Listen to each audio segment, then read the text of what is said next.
All right, next up, let's talk about the Man United FC. I'm going to make this one short and simple.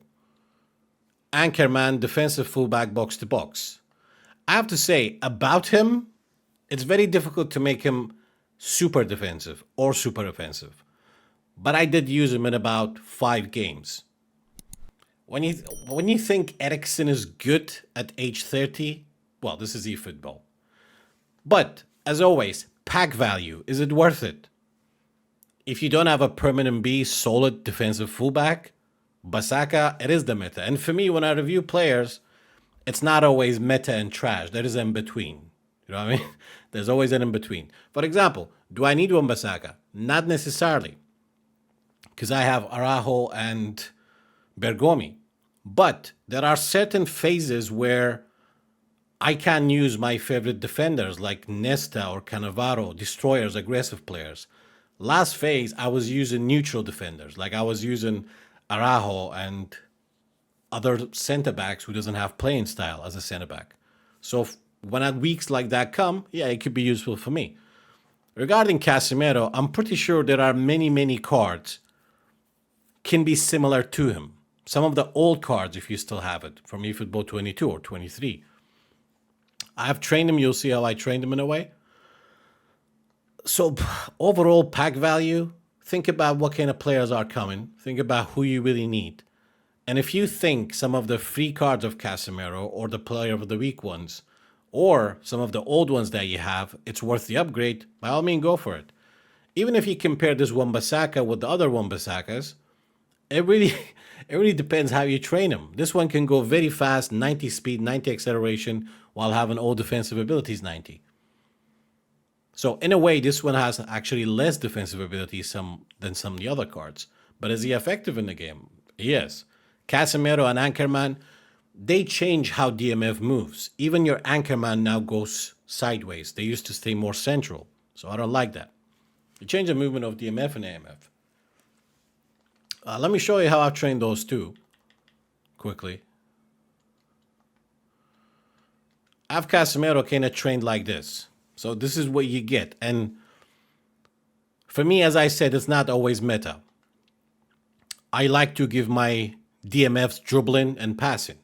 Now, if this was a meta guy, would probably barely give him any passing or dribbling. But he would use them according to those training.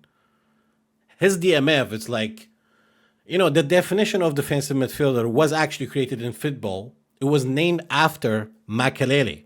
That was the time under Marino when football used to be like 3 flat center midfield and then started having one single DMF. And his job, Makelele, in real life, his job was simply just intercept, give the ball to a creator. That was his job. So I'm not trying to talk bad about the meta training in a way. If I don't give Casemiro any passing or dribbling, his job would be intercept, pass, intercept, clear. I train him like this because sometimes I play possession, sometimes I play quick counter, sometimes I play long ball counter. So you can avoid those two, maximize his acceleration if you like. That's why sometimes people say, oh, this guy is training better. Well, if you're going to compare, find out how much two people have in common in a way. You know what I mean? You can't compare somebody who used the same system for thousands of games to somebody who changes. Personally, I don't forget the fun factor, even though it's difficult to add a fun factor in this game, to be honest. But yeah, if I was training for meta, I would not give him ball control and passing down much. I would simply just probably max out his acceleration. That's what I would do.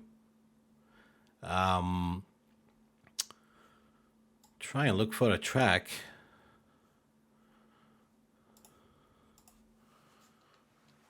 Regarding Eriksen, I could have gone for more acceleration. I think I went very generous on acceleration, to be honest. Look at that. 12. Just wanted to make it green. I could make him more defensive, but he's not going to be your Kante. He's going to be a box-to-box to work in between your main DMF and your attacking midfielder. And I have to say he is good. But remember, pack value. how much do you think you need these players and what packs are going to come? Because not everybody opens every pack every week. Some people occasionally do. Some people just go for the ones that they really need or they really like. So it all depends on that. So that is my simple review regarding this pack. Some of you guys been asking. Can milk it more than that? And honestly, when it comes to training players, it's a simple calculation. You calculate the manager boost in terms of skills. I made a simple post on Discord. Best skills for each position. Check it out if you're new on Discord. I got 55 players left. Still not one Basaka. So I'm going to do 10 more. Just one Basaka, bro. 0 Basaka again.